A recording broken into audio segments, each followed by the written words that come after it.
দীঘার অদূরে ঠিকরা সম্প্রীতিনগরে দুর্গাপুজো ও মহরম হয় একই আঙিনায়। এখানকার মানুষদের সাম্প্রদায়িক সম্প্রীতি দেখে মুখ্যমন্ত্রী মমতা বন্দ্যোপাধ্যায় এই জায়গার নাম দিয়েছেন সম্প্রীতিনগর।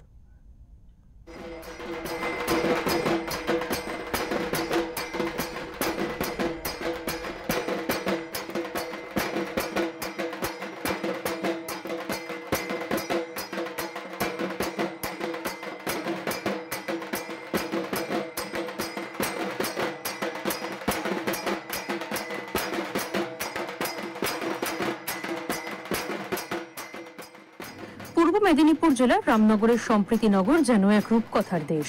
এখানে মানুষে মানুষে কোনো বিভেদ নেই। দুর্গাপুজো হোক বা ঈদ, উভয় সম্প্রদায়ের মানুষ একসঙ্গে কাঁধে কাঁধ মিলিয়ে উৎসবের আনন্দ উপভোগ করেন। তাই প্রত্যেক বছর দুর্গাপুজো এসে পড়লে পুজোর চাঁদার রসিদ বই নিয়ে ব্যস্ত হয়ে পড়েন হাতিম সাহা, অজগর আলী এবং আফজাল সাহারা। তবে শুধু চাঁদা তোলা নয়, সৌমেন জানা দুর্যোটি পণ্ডাদের সঙ্গে বসে পুজোর অনুষ্ঠান ভোগের পরিকল্পনা তৈরি করেন নিখুঁতভাবে।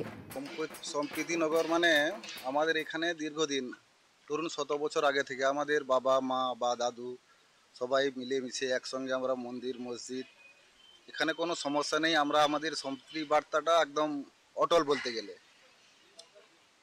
আজানের সময় ওনারা মাইক বন্ধ করে দেন, বা সন্ধ্যার সময় শঙ্খধ্বনির সময় বা ধুনো দেওয়ার সময় আমরা মাইক বন্ধ করে দিই। একটা সম্প্রীতির যে বাতাবরণ সেটা আমাদের এই সম্প্রীতিনগরে আছে। সেই জন্য আমরা সব সময় দুর্গাপুজো হোক, ঈদ হোক, মহরম হোক, বকরাইদ হোক, মিলেমিশে একসঙ্গে সবাই বসবাস করি বা একসঙ্গে পুজো ও মহরম, ঈদ, বকরাইদ সব উদযাপন করি। কোথাও কোনো ভেদাভেদ না, আমাদের ভিতরে এখনো অবধি কোনো সমস্যা নেই। এক্ষুনি আমরা একসঙ্গে সবাই মিলে রক্তদান শিবির চলছে, ওখানে আমরা রক্ত দিয়ে এলাম। আমাদের ভিতরে সেরকম কোনো সমস্যা বা অসুবিধা নেই।